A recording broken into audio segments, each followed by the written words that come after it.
Moksleivių krepšinio lygą remia Manija.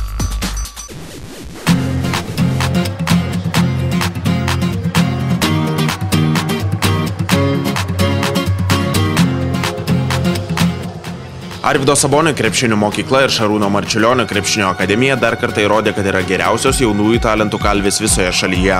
Kauniečiai ir Vilniečiai Lietuvos moksleivių krepšinio lygos Pildyk čempionato finalinio ketvirto pusfinaliuose be didesnių problemų susitvarkė su savo varžovais ir stojo į dar vieną mūšį finale.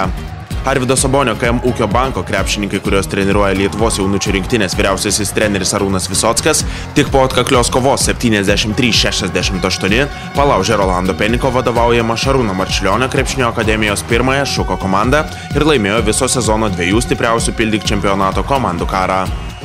Tarp šitų komandų visos varžybos vyksta tokia, sakysim, principinė, bekompromisinė kova, aišku, gale ir šiandien. Man pasisukt rungtynių eiga į kitą pusę, bet maniškiai žaidėjai šaunuoliai parodė valią, nors ir traumuotų buvo, bet visi atidirbo, kaip visus noriu pagirti. Sostinės komandos žaidėjams sunkiai sekėsi stabdyti Saboniukų lyderį Tomą Dimšą, kuris įmetęs 26 taškus buvo rezultatyviausias mačo žaidėjas. Visada kalbėjom, kad žaidžiam nuo nulio, kad 0 taškų ir žaidžiam iki pat galo, iki paskutinės minutės.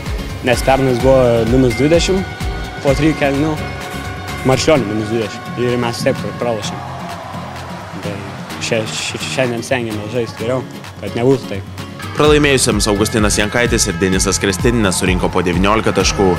Pastarasis krepšininkas neslėpė nusivylimo. Nelinksma, liūdna tikriausiai, bet nieko praeis tikriausiai. Dar daug sezonų, tai iškovosim tą pirmą vietą. Nei kartą buvom iškovoję ir iškovosim dar. Mažojo finalo rungtynėse nebuvo tokios intrigos, o iš Klaipėdos į laikinąją sostinę atvykę Vaknačiaus KM pirmosios komandos krepšininkai 106-86 neturėjo didelio vargo su Panevėžio komanda. 29 taškus klaipėdiečiams pelnęs Danielis Jakubaitis puikiai skirstė kamuolius komandos draugams ir bronzinėme mače atlikęs 11 rezultatyvių perdavimų rungtynės užbaigė dvigubų dubliu. Mes ruošiamės pakankamai sunkiai tom varžybom ir stengiamės. Panevėžys irgi norėjo matys, kad tas pergalės, bet mes šį darbom geresni. Mes esame labai patenkinti, nes mes vis tiek iš antrą divizioną atėjusi komanda ir nesitikėjom šį sezoną tiek pasiekti. Jau 5 metus Arvydo Sabonio krepšinio mokyklos Ūkio banko ekipa MKL finale susitinka su Šarūno Marčiulionio krepšinio akademijos pirmąją Šuko komandą. Nors šiais metais triumfavo kauniečiai, tačiau bendroje įskaitoje 3-2 pirmauja Vilniečiai.